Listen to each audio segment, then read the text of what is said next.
स्वर्णलक्ष्मी सहकारी ठगी प्रकरणमा पक्राउ पूर्जी जारी भई 9 महिनादेखि फरार सांसद माया राई शुक्रबार प्रतिनिधि सभामा सहजै उपस्थित भएपछि देशको राजनीति तथा सुरक्षा संयन्त्रमा ठूलो बहस शुरू भएको छ। नेपाली कांग्रेसकी सांसद राई संसद भवनको 3वटा सुरक्षा घेरा पार गर्दै बिना अवरोध उपस्थित हुनु लोकतान्त्रिक अभ्यासमाथि गम्भीर प्रश्नको विषय बनेको छ। राईमाथि ठगी मुद्दामा संलग्न भएको आरोप लागेपछि प्रहरीले उनको खोजी जारी रहेको दावी गर्दै आएको थियो। तर संसद जस्तो उच्च सुरक्षा भएको स्थानमा उनी सजिलै उपस्थित भई औपचारिक हाजिर गरेर फर्किनु सुरक्षा निकाय तथा राज्य संयन्त्रको प्रभावकारितामाथि गम्भीर शंका उत्पन्न गर्ने दृश्य बनेको छ। दलीय संरक्षणको संकेत। प्रहरीले ठेगाना नखुलेको कारण देखाउँदै पक्राउ गर्न नसकेको बताउँदै आए पनि संसदभित्र सजिलै प्रवेश गर्नुले राई उच्च राजनीतिक तहबाट संरक्षणमा रहेको आशंका बलियो बनाएको छ।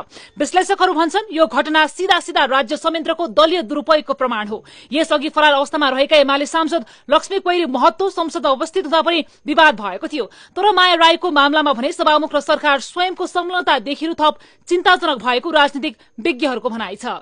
नियम पालना नगर्ने संसद। भोजपुरबाट आदिवासी जनजाति कोटाबाट समानुपातिक सांसद बनेकी राईमाथि कालीमाटी स्थित स्वर्णलक्ष्मी सहकारीको 2 अर्ब 65 करोड़ रुपियाँ हिनामिनाको आरोप लागेको छ।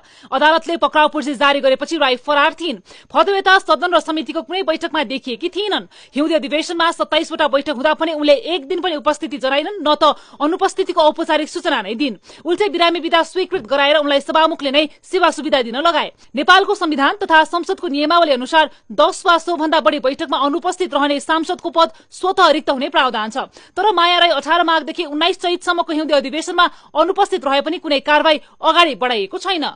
अन्य सञ्चालकमाथि मुद्दा तर राई सुरक्षित। स्वर्णलक्ष्मी सहकारीका सञ्चालक जीवी गीतेन्द्र बाबु राईले गर्दै आएका थिए र त्यही सहकारी मार्फत सर्वसाधारणको 2 अर्ब 65 करोड़ रुपियाँ हिनामिना गरिएको प्रहरीको अनुसन्धानबाट खुलिसकेको छ।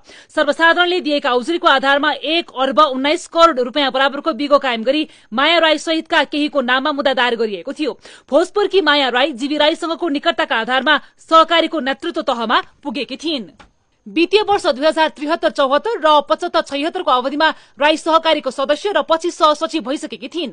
त्यही अवधिमा सहकारीमा गैर कानूनी रूपमा कर्जा प्रवाह भएको र संस्थाले सशक्त लेखा प्रणाली बिना अर्गोको कारोबार गरेकाले अन्ततः धराशायी भएको देखिएको छ।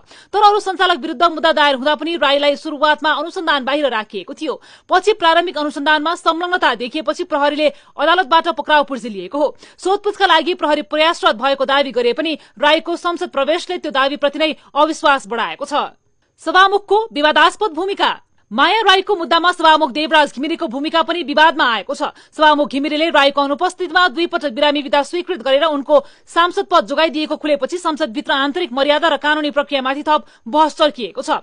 संवैधानिक दायित्व बोक्ने व्यक्तिहरू स्वयंले नियम मिचेर दलीय स्वार्थ पूरा गरिरहेको भन्दै आलोचना भइरहेको छ। लोकतन्त्रको अपमान। राजनीतिक विश्लेषकहरूले संसदलाई लोकतन्त्रको सर्वोच्च मञ्च मानेको उल्लेख गर्दै यसरी फरार अभियुक्तलाई सजिलै प्रवेश गराइनु लोकतान्त्रिक मूल्य र जनउत्तरदायित्वमाथि ठूलो धावा भएको बताएका छन्। माया राईको संसद उपस्थिति केवल एक व्यक्तिको विषय मात्र होइन, यो राज्य संयन्त्र, सुरक्षा निकाय र राजनीतिक नेतृत्वको निष्पक्षता तथा जवाफदेहितामाथि उठेको गम्भीर प्रश्न हो। के नेपालमा कानून सबैका लागि बराबर छ? विवेचना शुरू भएको छ। अर्की फरार सांसद पनि सक्रिय।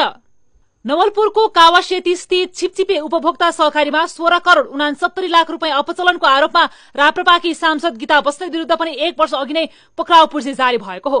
तर उनी अझै खुलेआम संसद बाहिर सक्रिय रहेकी छन्। यसले राज्य संयन्त्र र दलहरूको आपसी मिलेमतोमा फरार अभियुक्तहरूलाई जोगाउने प्रविधि मौलाएको स्पष्ट संकेत गरेको विश्लेषकहरूको टिप्पणी छ। न्यायको नकाबमा अन्याय, राज्यको संरक्षण, प्रहरी मुखदर्शक।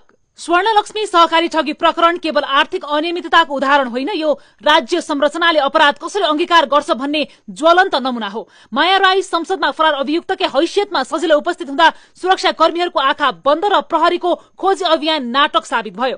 ठेगाना नपाउने प्रहरी संसदको सीट नम्बर पत्ता लगाउन असमर्थ देखिन्छ भने त्यो अनुसन्धान नभई कवचयुक्त उदासीनता हो। राज्य संयन्त्रले दोषीलाई ढाकछोप गर्छ, प्रहरी मुखदर्शक बन्छ र कानून शक्तिशालीको हातको खेलौना बन्ने हो भने नागरिकको विश्वासमाथि गहिरो आघात पुग्छ नै।